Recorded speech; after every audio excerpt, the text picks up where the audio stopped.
How to add filter on Snapchat. To get started, first of all, open up the Snapchat application on your phone.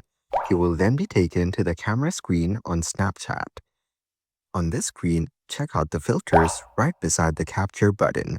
Swipe and explore all the filters available on Snapchat. You can try all the different options available below the filters, such as For You, Aesthetic, Characters, Bitmoji, etc. The favorite option has all the filters that you marked as favorite. You can also try out the Games filter. You can now use filters to take snaps. Share the snaps with your friends and enjoy.